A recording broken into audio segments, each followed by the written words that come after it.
conservative, constitutional. It's the Andrew Cooperrider Show, keeping you informed on what's going on right here in Kentucky.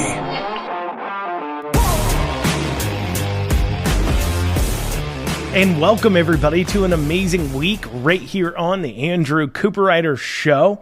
This is, of course, our show of the week that will be done in video format. You can watch on all major video watching platforms like Twitter and Rumble and Facebook and YouTube, but this can also be listened to Monday through Friday on WZXI at 9 a.m. and then at 1 o'clock, and that same show is released on all major podcasting platforms. If you want to figure out where to head over to listen to that, head on over to theandrewshow.com. And this right here is the number one ranked needed to listen to Kentucky political show by FeedSpot. We ranked as number one, the number one political show you needed to listen to right here in Kentucky. FeedSpot gave us that title, not me, but FeedSpot, and there's a reason why. And it's because unlike all the other shows you so often listen to that just will hoot and holler about things going on at the federal government you can't make a difference on. People just repeating how awful Democrats are, how horrible some Republicans are, the rhinos, and as such, unlike those shows here on the Andrew Cooperrider Show, we're going to talk about politics going on right in your backyard, and most importantly, some things you can do to make a difference. And we're going to start off by talking about a very issue like that, and I have an action alert. Action alert. House Bill 204. House Bill 204 is a bill to deal with certificate of need issues. So what the particular bill is dealing with is something called the competitor's veto. So here in Kentucky, we have something called certificate of need laws, CON laws, in the healthcare industry. Longtime listeners of the show have heard me go into deep depth about all about these shows, all about these laws and the various aspects and the way it manifests itself. But one of the laws we have in Kentucky is if you're a healthcare provider and you want to add beds, buy new equipment, open up a new location, anything, really, if you just want to do anything of substantial note in healthcare, you have to first ask for permission from the government. And right now, the government turns and then asks your would-be competitors if it's okay if you go ahead and open up for business. So naturally, this creates an anti-competitive atmosphere, something called the competitor's veto. And House Bill 204, put out there by Marion Proctor out of Northern Kentucky, would take aim at eliminating that veto by competitors, basically saying that if the need is there, if the public wants it, they should get it. It shouldn't be based upon whether or not the competitors want somebody else in the field or not. This obviously causes higher prices, so on and so forth. I think it's pretty self-explanatory, right? I mean, think of any other industry, and if you had to ask permission from your competitors to open up, think about what that would do. It would ensure price fixing. It would ensure higher costs for the consumer, less competition in, obviously the marketplace. And so with this in mind, Marion Proctor put forward House Bill 204 to deal with this. However, House Bill 204 that has been assigned over to the Health Services Committee that's chaired by Kim Mosier. Well, Kim Mosier over there, Representative Mosier, is refusing to call forward House Bill 204 for the committee to get a hearing. Before a bill can go to the floor, it has to be passed through a committee. And so this one got assigned to, which is a step, even to get it assigned is a step in the House, but it got assigned to the Health Services Committee, but Kim Mosier saying she won't call it. And so that's your action alert. I'm calling on you, the listener, you, the viewer, to call LRC at 1-800-372-7181. Once again, that's 1-800-372-7181, and ask to leave a message for Representative Mosier that says, call 204 forward in the committee. And if you're feeling real froggy, you can even tell her that if she doesn't, every day she doesn't, and if you mean it too, don't let it be empty threats now. If she doesn't do it, you're going to be going ahead and donating every day she doesn't to her opponent, who is Karen Campbell. By the way, Karen Campbell's website is campbell4ky.com. You can also email Kim Mosier. If maybe you're saying, look, phones aren't my thing, I will shoot her an email, though. We can email Kim Mosier over at kimberly.mosier@lrc.ky.gov. Now, for those of you listening on the podcast format, video format, I'll go ahead and I'll add these links as a comment, the first comment on these videos here, so that way you can reference those, or I'll put it in the description if you're on YouTube or Rumble or what have you. But for those of you listening in the audio format, head on over to your podcast description. You'll see these links. And if you're listening on the radio, go ahead, pull out your paper, your phone, whatever you can do to take notes. I'm going to give it to you again. I'm going to give you this action alert again, okay?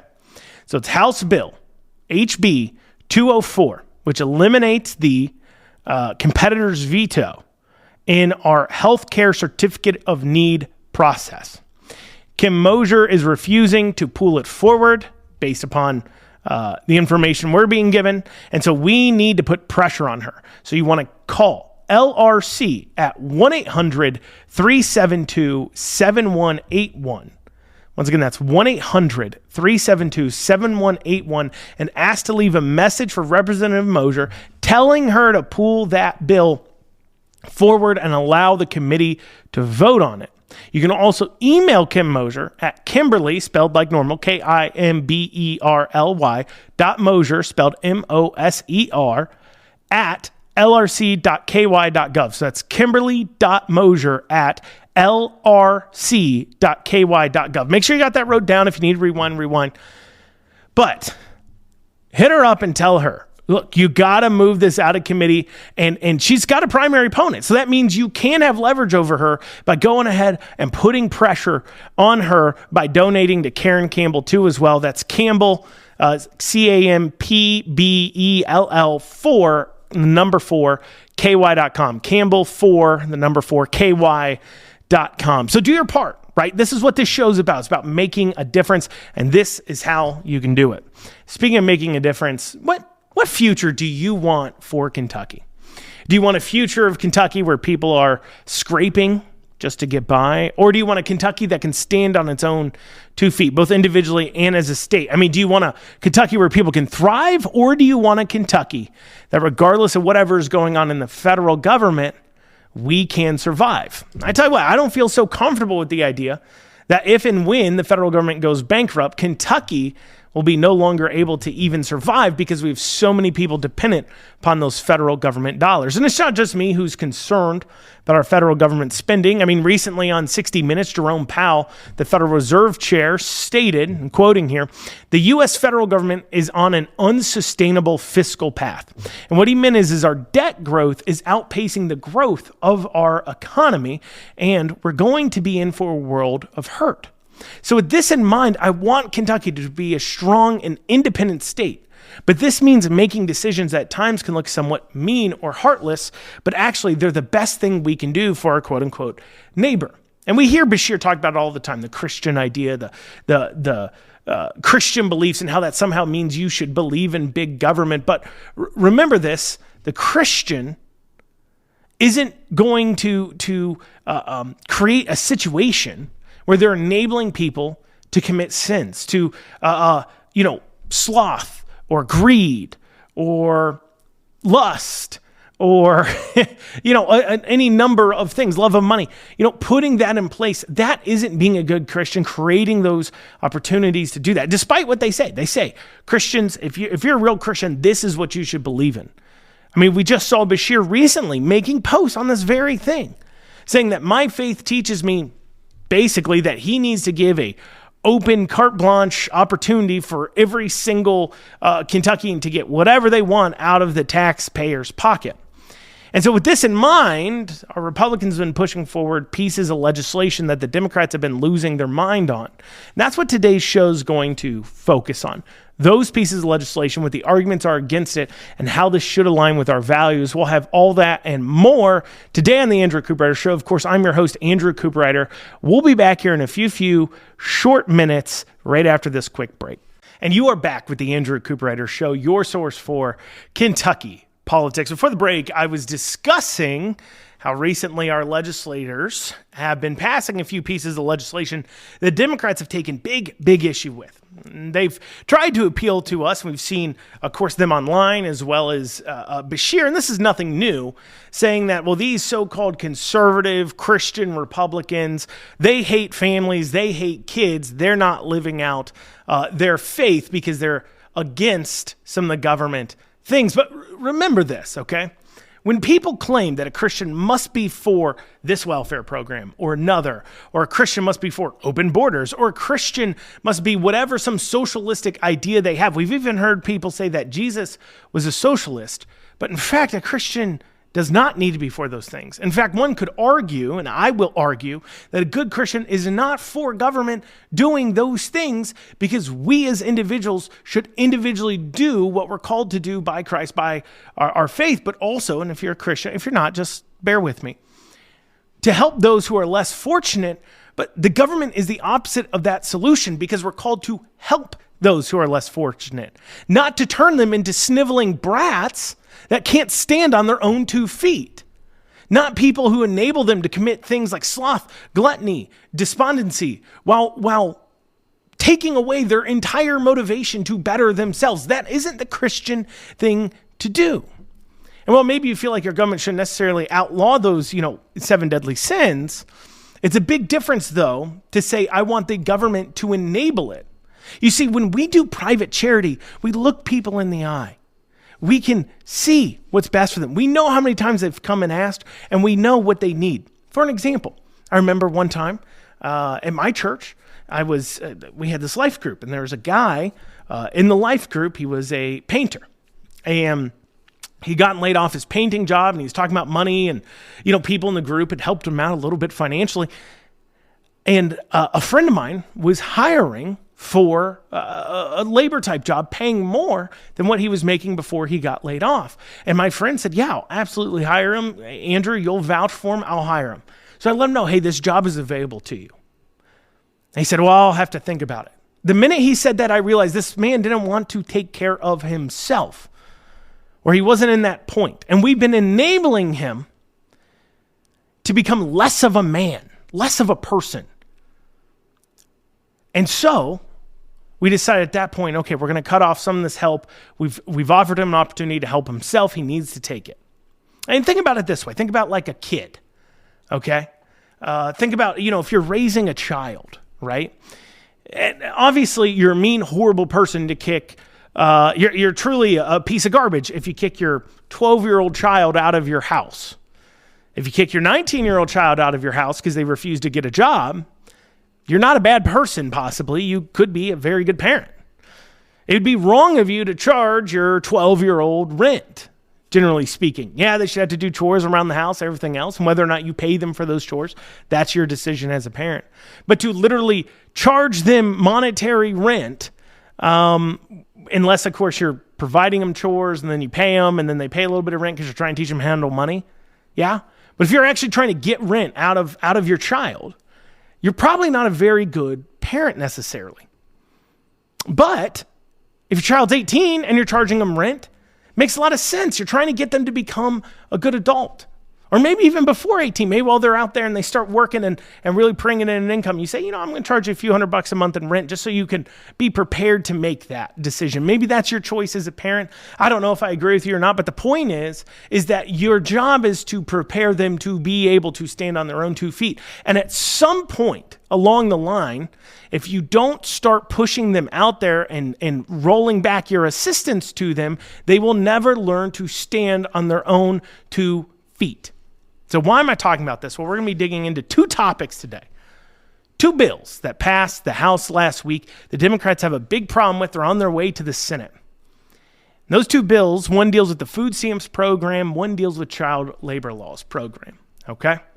So I'm going to be digging into those bills, and we're going to try to move past this hyperbole. Remember, it may look mean sometimes to charge your 18-year-old child rent, but maybe it's the best thing for them when we dig down into it. So starting off this discussion of these pieces of legislation, we're going to look at House Bill 367. And I want to actually read the important part of this bill to you. I like to do this. Those of you who listen to the show a lot know that I like to actually read the pieces of legislation to you because I want you to move past the headlines. I want you to move past even my own spin I may be putting on it. And I want you to actually think for yourself. So I'm going to read it for you, okay? This is what it says. This is all the pertinent parts. So the Cabinet for Health and Family Services, they're the ones who, of course, operate our SNAP program that the federal government mostly funds. We do fund some of it. But here you go. It says that the cabinet shall not increase the Supplemental Nutrition Assistance Program, SNAP, that's also food stamps, eligibility standards for a gross income established in 7 U.S.C. Section 2014C and financial resources established in 7 U.S.C. Section 2014G, unless expressly required by federal law. The cabinet shall not grant to any individual enrolled as a recipient in the Supplemental Nutrition Assistance Program any non-cash, in-kind, or other benefits unless expressly required by federal law. Exempt any individual from meeting the gross income and financial resources eligibility standards as established in 7 U.S.C. Section 2014 for any non-cash or in-kind or other benefit unless expressly required by the federal law, and seek, apply for, accept, or renew any waiver of work requirements for able-bodied adults without dependents, without first obtaining specific authorization from the General Assembly. And then it uses a little bit of definitions there of words, but that's it. That's what the bill says. And so to kind of sum it up for you, basically what they're saying is that the cabinet cannot make people eligible for SNAP that are not eligible under federal guidelines, okay? So right now in our state, we have SNAP eligibility guidelines that allow more people to be on the food stamps than the federal government's laws are. So we're enabling more people to be on the program. And we've been apparently waiving able-bodied adults without children from needing to work in order to receive food stamps as well. And so there's going to be a lot of discussion on this we're going to be going into. We're going to hear from the sponsor in a second, but there's a few things that I think I want to lay out for you. Actually, you know what? Let's go ahead. Let's hear from the sponsor first.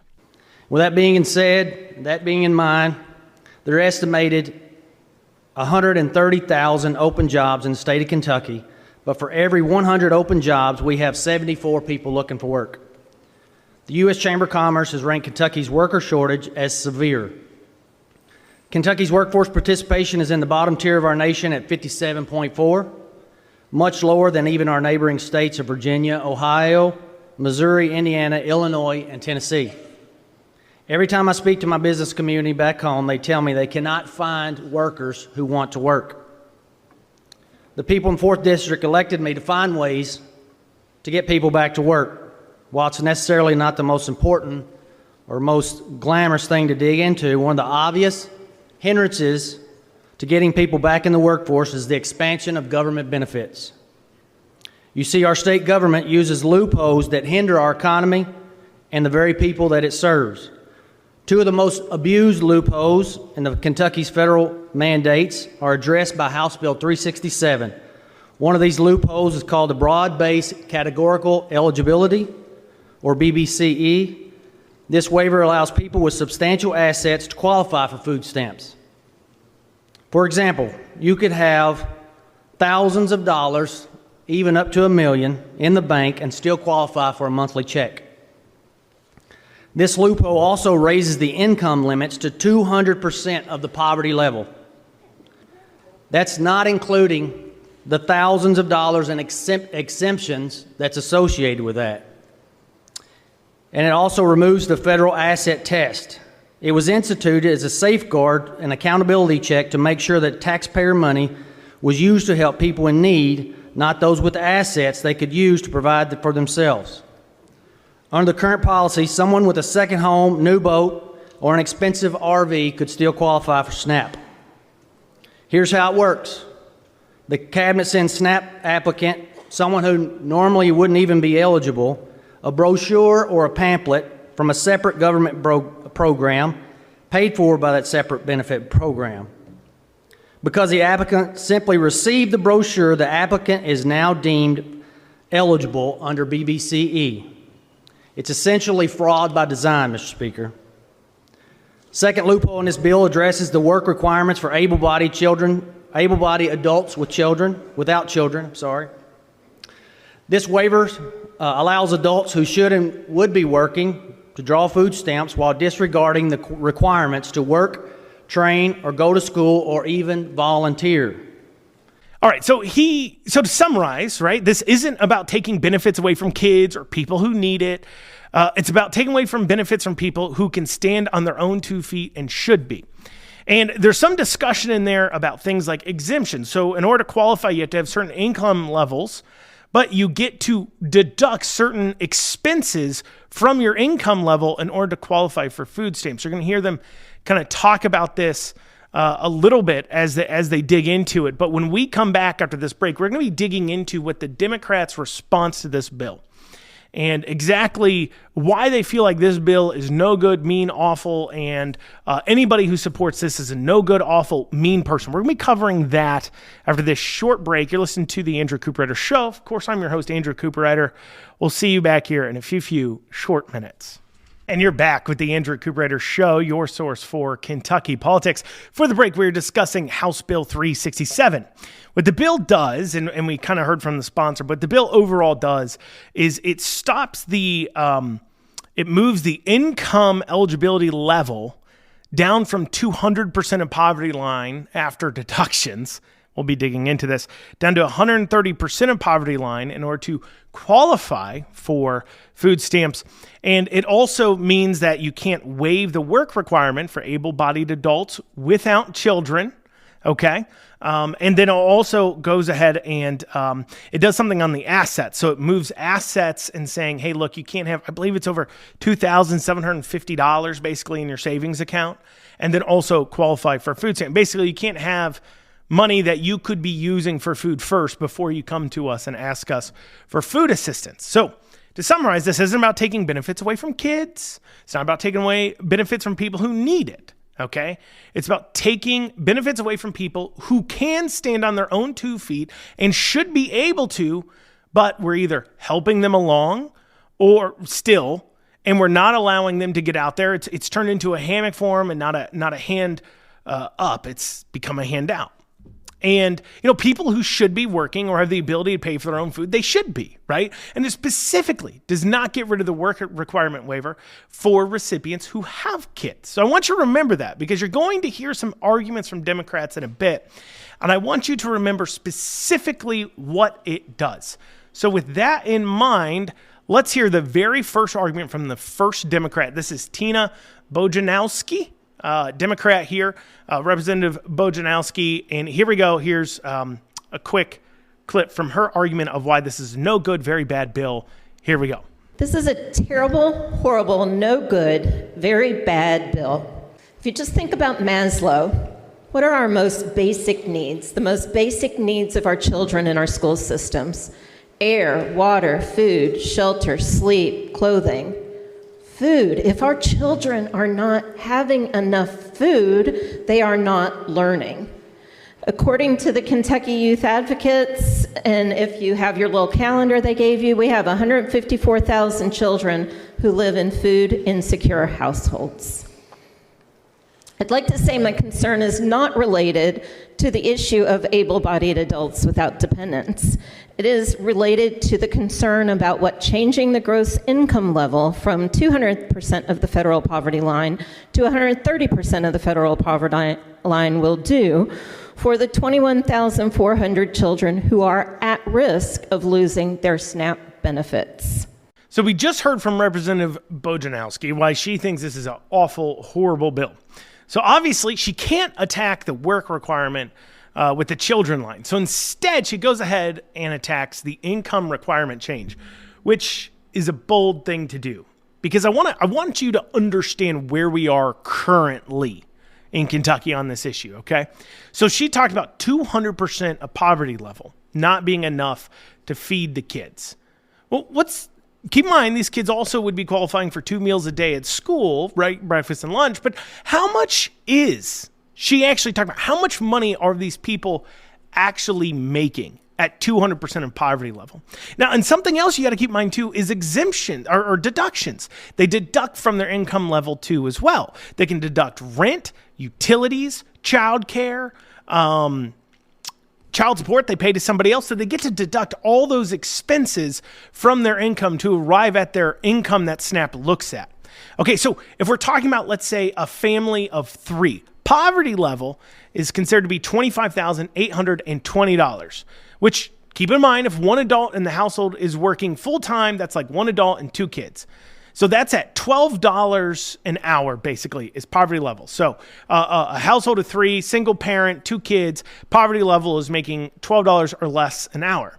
So 200% of poverty is over $50K a year, or about right around about $25 or so an hour.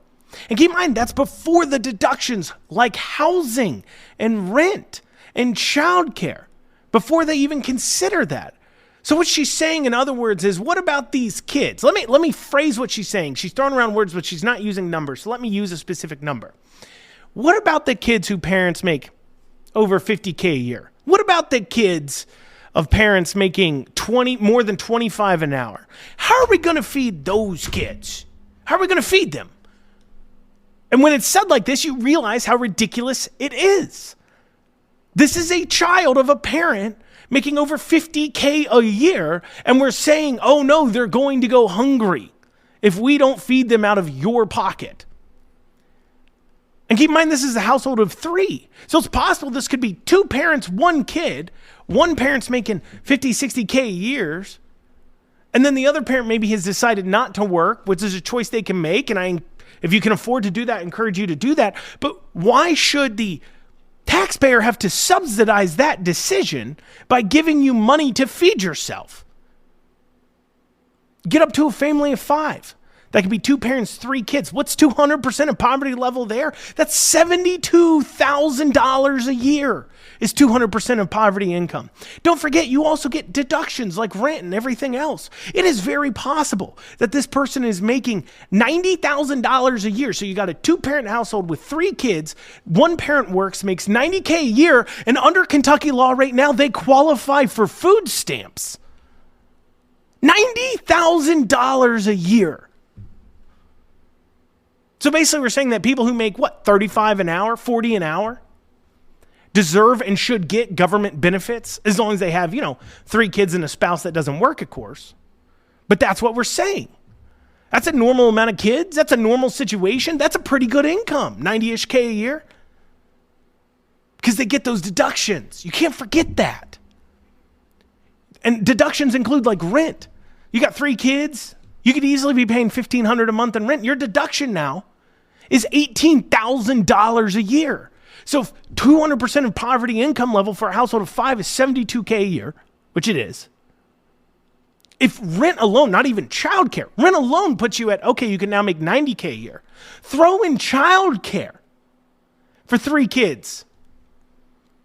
You could be well over $100K a year. We have people under current Kentucky law that make over $100,000 a year that would conceivably qualify for these benefits. And when they propose a law to change this and be like, look, this is out of control, we're told, what about the kids? What about these poor kids of parents making $100,000 a year? Let me ask you, should there ever be a circumstance where someone earning $80,000 a year, $90,000 a year, $100,000 a year, $70,000 a year, $60,000, even $50K a year is getting government benefits? Honestly, ask yourself that. Does that sound right or fair to you? That you're coming out of pocket to give to these people who are making over $100,000 a year with 3 kids and a spouse that stays home, and they're reaching into your pocketbook to fund their lifestyle? Does that sound right to you? There's nothing wrong with, of course, that situation. You want to make $100K a year, have a stay-at-home parent, that's fine. That's fine, and that's a worthy situation, but we shouldn't be subsidizing it. And backing up my numbers on this, and another argument here we hear, this is from Sarah Stalker out of Louisville. Let's hear what she has to say. Thank you so much. Thank you for knowing those numbers. So a family of 3 is $49,720 is what they have to make now, today. That's the 200% federal poverty level. And now your bill is saying that a family has to make $32,318 to qualify for food assistance, which is a difference of $17,402 less. So we're making it harder for the people who need it the most to hang on to food. What this bill says to Kentuckians looking for help with their groceries, food, is that you better prove to us that you're working hard enough, but you better not work too hard. It's so interesting, right? Did you hear what she just said? The people who need our food assistance the most are the ones making between $32,000 and $50,000 a year. Did you hear that? Because I heard it. And on its face, that is ridiculous. And that just tells you how these people think. They are off their rocker when it comes to this. They have left any ability to reasonably think out the window. But that's not the only thing she said. We'll be digging more into this after this short break. I got a feeling I'm going to run out of time to cover the second bill. So we're going to have to cover that probably tomorrow. But after this short break, we're going to keep digging into this piece of legislation. You're listening to the Andrew Cooperrider Show, your source for Kentucky politics. And you are back with the Andrew Cooperrider Show, your source for Kentucky politics. Before the break, we've been digging into a recent piece of legislation that passed the House Bill 367, which is looking at addressing our current food stamp laws and food assistance laws. And we were talking about some of these numbers, but we just heard from Sarah Stalker before the break, giving us her reasoning behind why this is a no good, very bad, awful bill. And one, she said that people making $32,000 to $50,000 a year are the people who need food assistance the most, which is on its face ridiculous, but that's what she said. The people who need food assistance the most, of course, are those who are the poorest. Like, that's obvious. The people making like $0 a year. In fact, she says that and thinks she said something real intelligent. And honestly, it's actually very ridiculous, and anybody with two brain cells to rub together should recognize that. Now, but she didn't just leave the argument there. No. She says in that clip that we listened to before the break that we are telling people, hey, don't work too hard or save too much or you'll be punished. Now, she's saying this because we're moving back the qualification line from like 40,000 in her thing there, 50K-ish a year. Keep in mind, though, they get exemptions down to 32,000. And so we're telling them, don't work too hard or you'll be punished. You'll be taken off your benefits. Hello, no matter where you draw the line, that's what you're saying. You're saying the same exact thing. Like, this might actually be the thing that gets another parent into the workforce to help take care of their family without going to the taxpayer to do it for them. Okay, well, I wasn't working because I didn't want to go over 50K a year. That's like one parent working full time. Well, as long as only one parent works full time, earns 50, 55K a year, family of three, you can have one parent, one child, one parent staying home, one child. As long as the other parent doesn't make over probably 50, 60K a year, because remember, they get those exemptions, you're qualifying for food stamps. Yeah, that will keep people out of the workplace. But now you lowering it, it's not going to, suddenly they're going to be like, well, I'm going to make less than. That's $18,000 less. They're not going to suddenly say, well, I'll take a lower paying job. No. To keep that food stamp benefit. No. They're going to say, well, I guess it's good while it lasted. We better get into the workplace where we actually can. I mean, it really doesn't matter whether the line's at 50K, 75K, 100K as it is in some cases, as we talked about.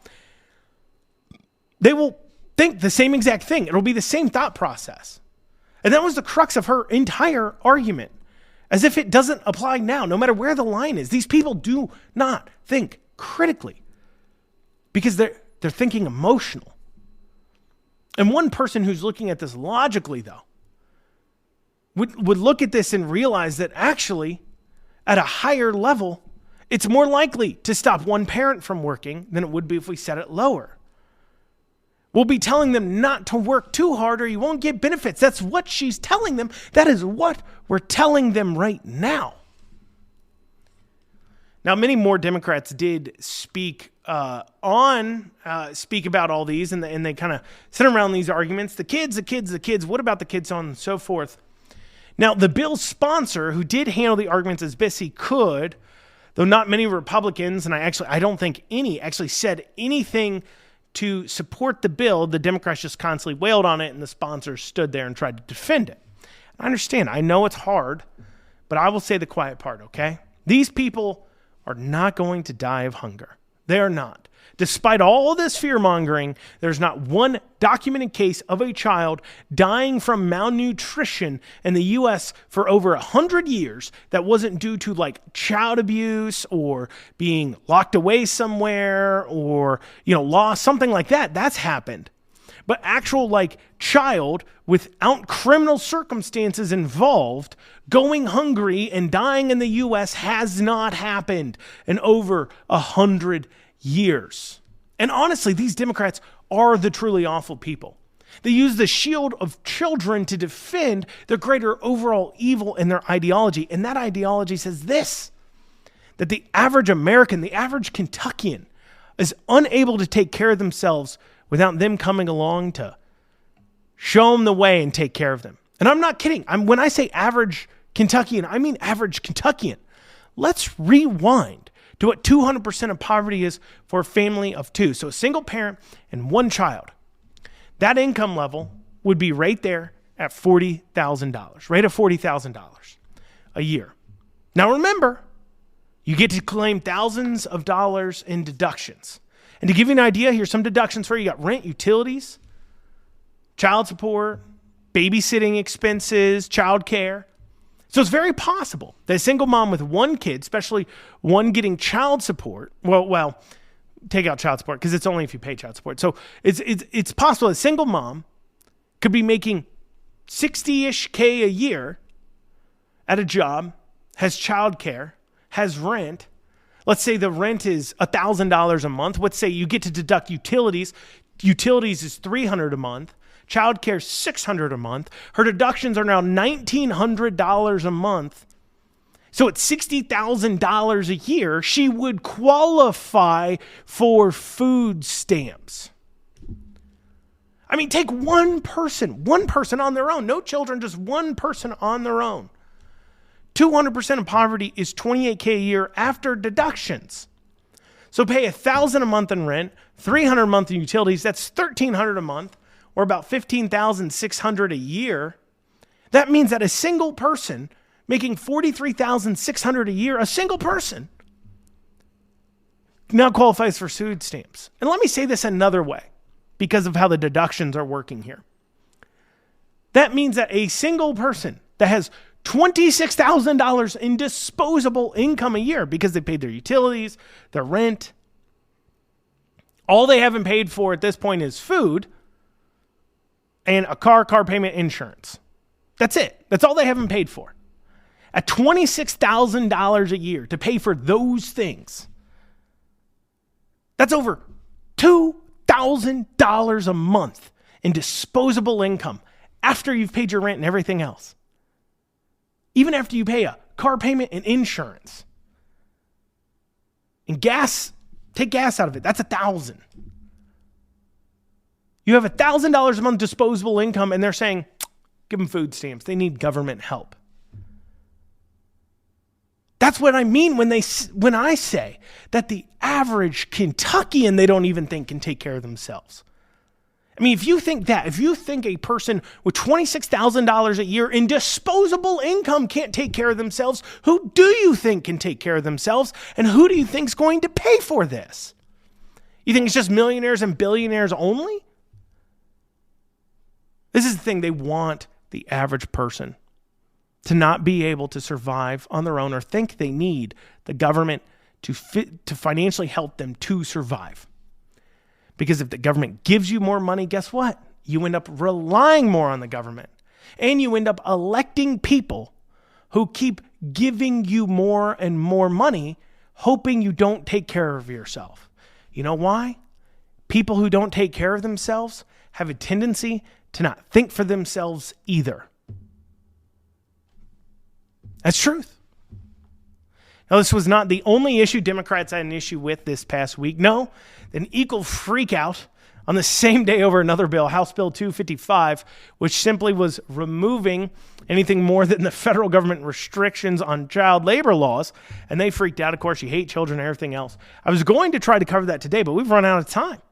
We've spent time having to dig into this lunacy. And so that's why I want to encourage y'all, make sure you're tuning in every day you can. Okay, you can tune in on WZXI every day, Monday through Friday at 9 a.m. You can listen to the podcast version, audio version. Tomorrow I'll be digging into that bill as well as a few other issues because we've had just a big weekend of things to cover. But I think it's important that you understand exactly what's going on here because you're going to see headlines that say Republicans hate kids. When this bill passes, they're going to say Republicans remove tens of thousands off food stamp benefits. Republicans are evil, awful, and nasty. And remember what they're talking about there. When they're saying people are getting removed off benefits, it's not poor people. It's people that after deductions are making 200% of poverty. Conceivably, single working parent households where somebody's making over $100K a year. That's what they're talking about. So, that's all we have time for today on the Andrew Cooperrider Show. I thank you all so much for joining me. Please make sure you tune back in tomorrow. I've been Andrew Cooperrider, your host. Head on over to theandrewshow.com. Once again, it's theandrewshow.com to learn more about the show. Have a great rest of your day.